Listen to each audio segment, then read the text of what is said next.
Data scientist Sarah Eaglesfield says she discovered unusual changes in vote counts in several states during the 2020 election. According to her research, nearly 60 counties across the United States had ballots removed from the total count after they've been counted. She said that the changes in data indicate the vote counting software known as Dominion Voting Systems is flawed. I don't think the vote counting software is fit for purpose. I've seen counts that go down. I've seen votes going missing. And I've seen ballots that have been counted 2, 3, maybe 4 times. Therefore, I think that this software, which Texas did not approve, has got many faults that should have been investigated prior to this election going ahead. Based on her analysis, ballots in Wayne County, Michigan were counted more than once. Numbers showed that ballots with the same voter ID appeared several times in the vote counting software. She explained she feels the discrepancies combined with evidence of dead voters make it impossible for anyone to determine what the real election results were. Any news or any figures that have been fed back to you, they might be accurate within a few 100,000.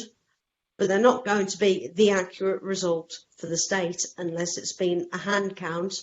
And I think that all the states do need to audit what they are turning over. Sarah also said that it's integral for a fair election to report accurate figures. If you can't have an accurate counting system, you can't have an accurate election. If you can't have an accurate election, then you're just randomly choosing who's going to be your next president. Lawsuits filed by the Trump campaign in the battleground states are still pending. Don Tran, NTD. No voting system is perfect. Here are the heads of the top 3 voting systems telling Congress as much. Is there any method of voting that's 100% secure? No. No. No. They go on to say their voting systems are mostly safe. But here's a Senate letter from December 2019 slamming these 3 companies. Election security experts have noted for years that our nation's election systems and infrastructure are under serious threat. The Senate letter then highlights how the top 3 voting systems, ES&S, Hart InterCivic, and Dominion Voting Systems, quote, have long skimped on security in favor of convenience, leaving voting systems across the country prone to security problems. The lawmakers who wrote this letter? None other than Senators Elizabeth Warren, Amy Klobuchar, Ron Wyden, and Congressman Mark Pocan, all Democrats. 1 year later, now that America is asking whether Dominion tampered with our votes in Joe Biden's favor, where are these Democrats now? In the last 2 years, Dominion aggressively marketed itself to every state in the union. And while Georgia went all in and lived to regret it, one state gave it a Texas-sized thumbs down. Upon testing Dominion machines and its accompanying systems, the state of Texas concluded Dominion was too, quote, fragile and error-prone and could not be trusted for safe and secure elections. So what makes the machines fragile and error-prone? Ron Watkins, a large systems data analyst, tells One American News after over a week poring over Dominion user guides, he was stunned by how easily ballots could be accessed by one person with access to one machine. With the Dominion system, you need to be most concerned about activist IT people. The operators system, in my opinion, have way too much power to control the internal features and settings of the system. Just reading the Dominion manual, Watkins says he understands the system enough to devise an alarming number of ways to alter vote counts across an entire precinct using Dominion. I was looking at this manual with the mindset of a penetration tester. An administrator would have the ability to delete ballots, reset counts, delete entire batches, etc. There's a lot of things that they can do. Watkins notes, while there are legitimate reasons for such controls, there's no mention as to whether there's a way to track or hold users accountable for deleting or altering ballots. Dominion will train between 2 to 6 workers per county who are appointed by the county to undergo election systems training. These 2 to 6 workers are trusted to not tamper with the final tabulation and counts while transferring data between the ICC, which is the ImageCast central tabulation software, and the county. So this transfer process is literally just dragging some folders on a Windows computer onto a flash drive, then physically handing the flash drive to the county. What I want to know is, during this handoff, are these people being watched by auditors or to make sure this flash drive isn't switched out for something else? Are these folders being dragged correctly onto the flash drive? Has the data been altered before or after it's been handed off? This is where the security problem magnifies. Do you trust the worker who logs into the tabulation machine to drag the correct votes onto the flash drive? Are they dragging all the votes? Theoretically, you could swap the flash drive for a different flash drive. There's no accountability there. And then once the county commissioner or whoever accepts that flash drive gets the flash drive, do you trust them to not go in and edit the contents before they report it? As Georgia underwent its recount 2 weeks after Election Day, flash drives were found with uncounted ballots on them. Over 2,700 votes had been forgotten in the initial count. 1,500 of those votes were for Donald Trump, 1,100 for Biden. So another issue is the keys. The keys to the machine are digital devices. It's unclear what the device is. It might be like an RFID device or USB or something, but it is clear that it's a digital device that holds some kind of cryptographic key on it. If you lose this physical key to the machine, then you lose absolute security of the entire precinct. Say Philadelphia was storing these keys in a warehouse and they were robbed and the only thing stolen were these keys and a laptop, then you should consider their entire election to be illegitimate because they have lost the physical security of the system. That's just what happened in Philadelphia 1 month before Election Day.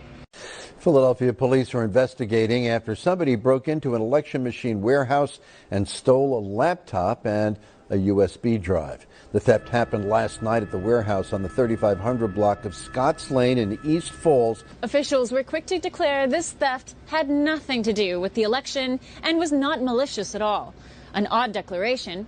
You don't catch the criminal, but you decide you know their motive? Interesting judicial logic, Philadelphia.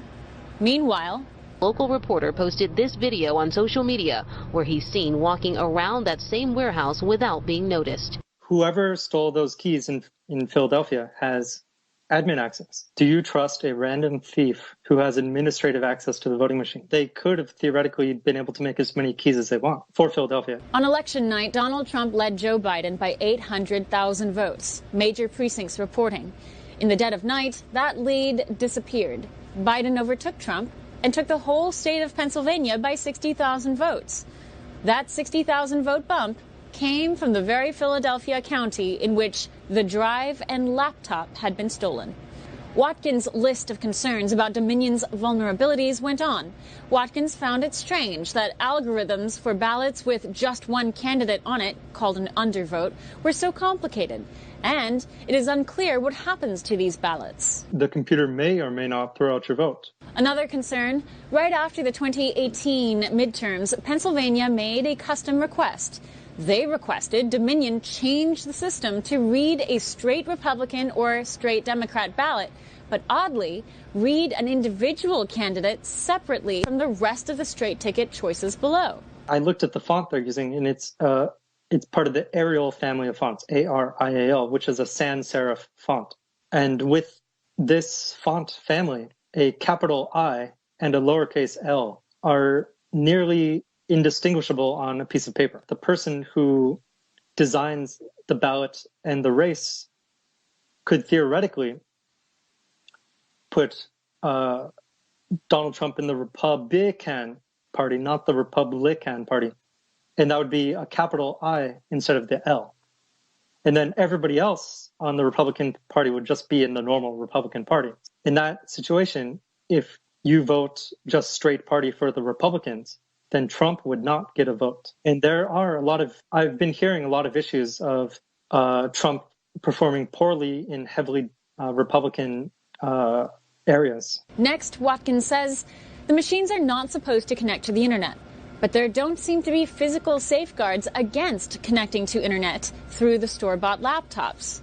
If even one of these computers was connected to the internet, like if one election worker said, oh, I'm going to look at TikTok videos for the next hour for my break, then the entire precinct is compromised. But even these concerns were minor compared to what Watkins shared with us next. Dominion's algorithm for handling an anomaly, that is, a stray mark or bleed through from a Sharpie pen. So this is the big one that I'm most concerned about. If the scanning system detects any anomaly on your ballot, then you are not counted. What Watkins reveals next explains one of the strangest mysteries of the 2020 election. Ron Watkins' analysis of Dominion voting systems is through a singular lens, that of an infiltration hacker. Through that lens, the machines are disastrously vulnerable.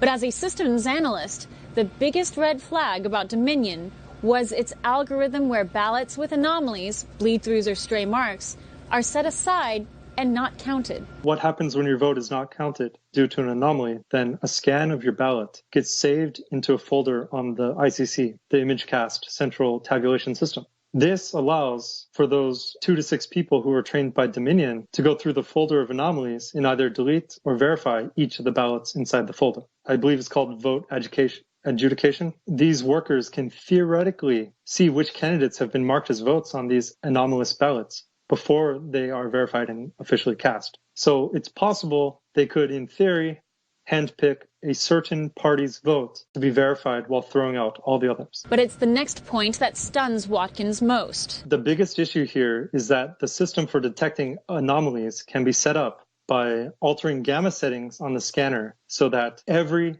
ballot has an anomaly. This, in effect, by altering gamma settings on the scanner so that every ballot has an anomaly. This, in effect, allows those 2 to 6 trained people to go through and hand check every single ballot before they are verified and cast into the tabulation system as an actual vote. That last point explains to me how certain candidates can get 130,000 votes at once with 0 votes going to the other candidate. It explains to me how or why vote workers in places like Arizona might have given Sharpies to certain voters because they might have wanted that specific vote to be caught by the anomaly system and hand verified at a later time. Watkins says this is a task for the feds. My recommendation is for data forensics teams, federal data forensics teams, to seize or subpoena the ICC ImageCast Central Vote Tabulation machines, which are just Windows 10 off-the-shelf machines. Go through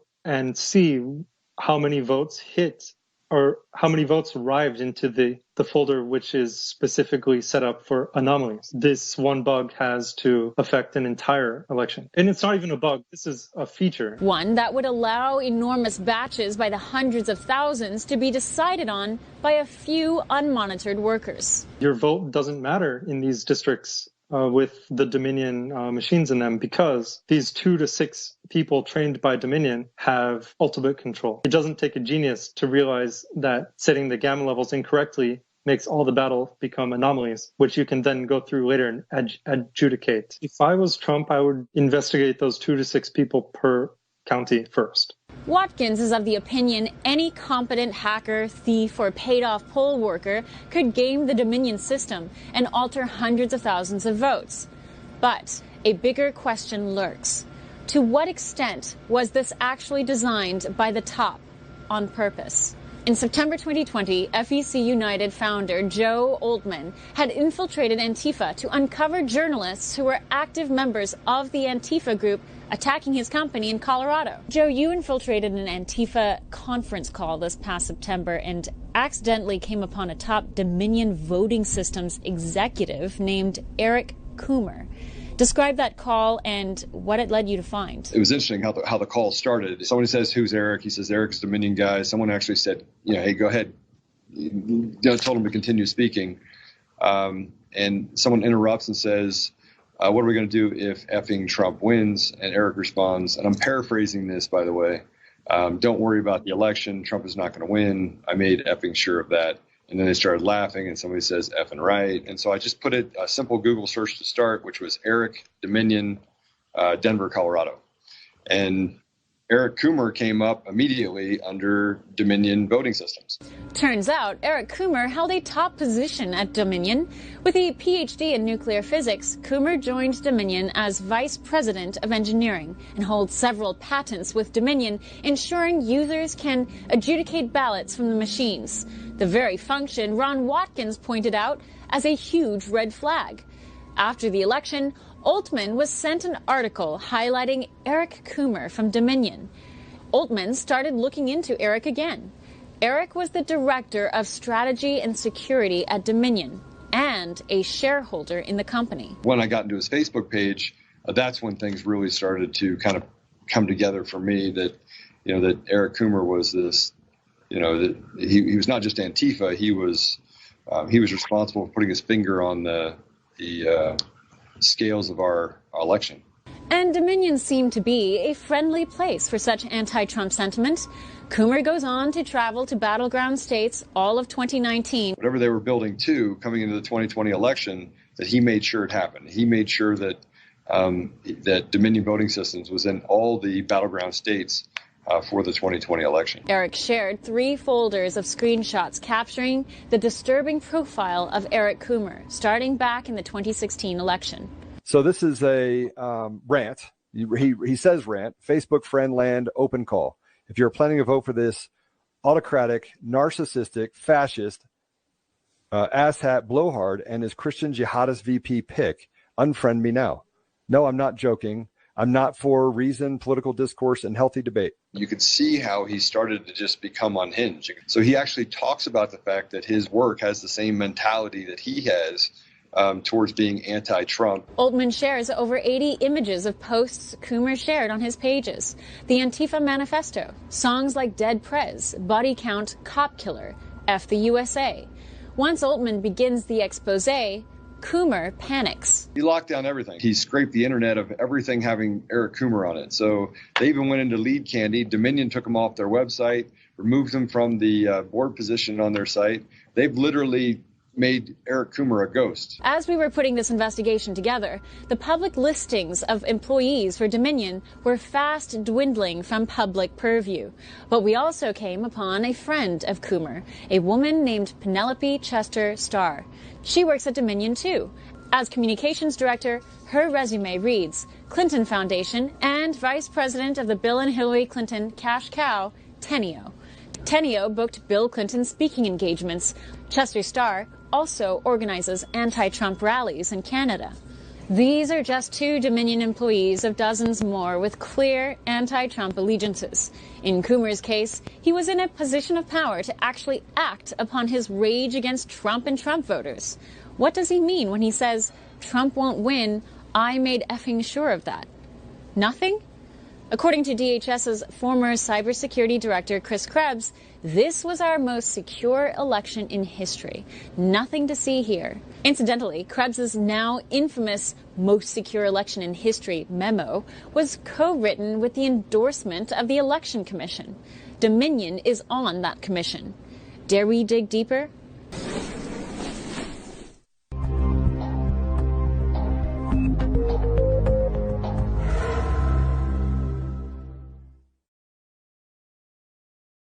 There should never be another election conducted in this country, I don't care if it's for local dog catcher, using a Dominion machine and Smartmatic software.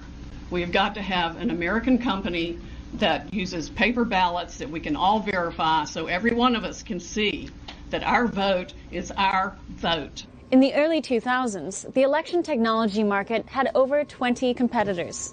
20 years later, Dominion and 2 others dominate the voting technology market in America. This is a problem, especially if their Antifa-drenched engineers are hell-bent on deleting half of America's voice.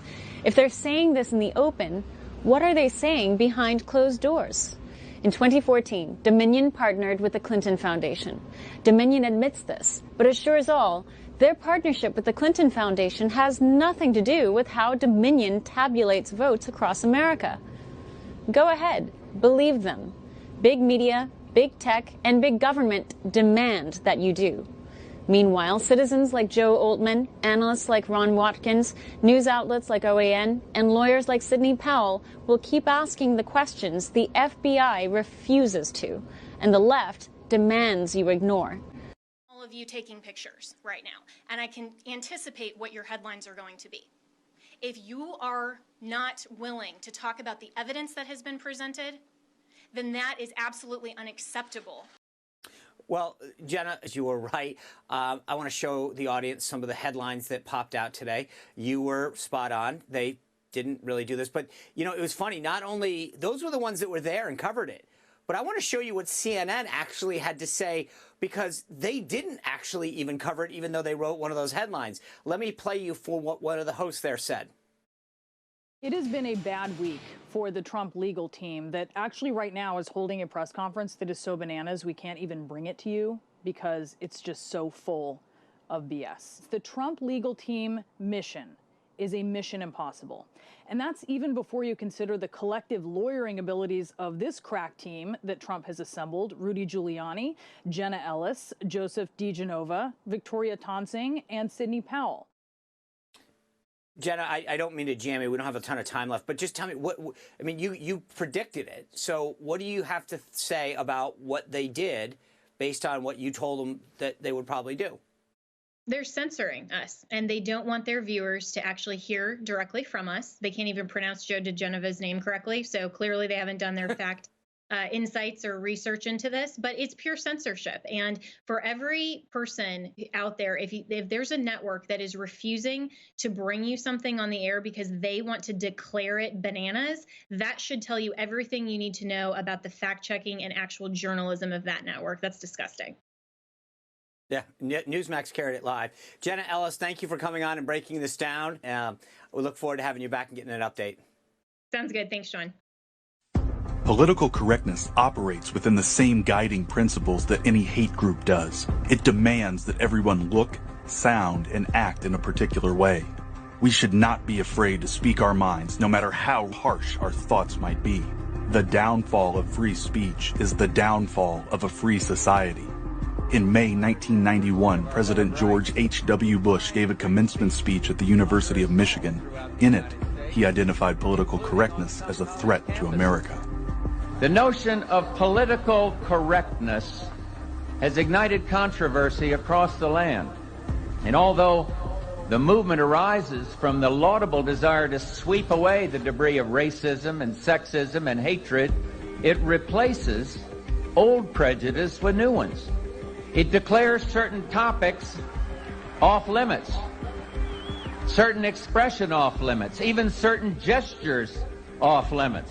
What began as a crusade for civility has soured into a cause of conflict and even censorship.